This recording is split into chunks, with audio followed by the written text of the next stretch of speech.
Welcome to our first broadcast. It's a very spooky one indeed. I mean, look at the pumpkins. Pumpkins everywhere. Spiders. A spider on my head. She's a deer. Anyways, let's talk about a little bit more serious news, and that of Typhoon Maysak. Tropical storm Maysak made landfall in the Philippines Sunday, March 16, 2015. Maysak first developed into a tropical storm on Friday, March 26, while located across Micronesia, southwest of Guam, killing at least 5 people and causing more than an estimated $8.5 million in damage. A similar situation unfolded in the South Pacific weeks before.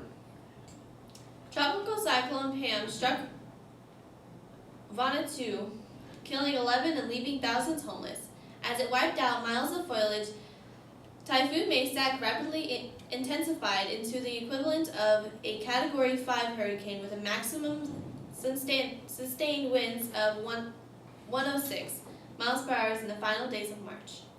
According to the Weather Underground's Dr. Jeff Masters, Maysak is only the third super typhoon in reliable records dating to the 1940s, with the strongest estimated winds that strong prior to April. Maysak's lowest central pressure was 905 millibars on March 31st, the lowest pressure they estimated for any typhoon so early in the year. The super typhoon was well over large enough to be seen in space, and here's a photo. The main part of the storm grew into a staggering width of 1,300 kilometers and headed for the Philippines. On April 4th, 24,000 were evacuated from coastal villages in the Philippines due to similar storm surges that caused many deaths when Typhoon Haiyan struck the country in November 2013, leaving more than 7,350 dead or missing.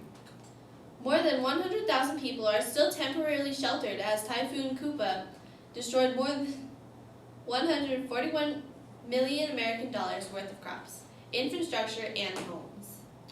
Maysak began to feel the influence of increasing wind shear as it tracked across the western Philippines Sea. The wind shear continued to cause the typhoon to weaken as it approached the Philippines. Even with the weakening trend of Maysak, was still a dangerous typhoon or tropical storm, as it affected the eastern Philippines. The eventual path into the central northern Philippines brought threats for flooding, rainfall, and damaging winds. Impacts from the storm arrived in Manila. Threats were limited to tropical downpours, which caused some localized flooding. Maysak continued to weaken as it crossed the Philippines, even as it moved into the Philippine Sea. No re-strengthening was expected, and the cyclone dissipated shortly after exiting the Philippines. The storm was previously one of the strongest cyclones in history during the months of January, February, and March. And that's all for our first broadcast. You guys have a wonderful, spooky Halloween. It's pretty spooky in here. We got the spiders, pumpkins, deer. That's the scariest thing, and then also spooky scary skeletons.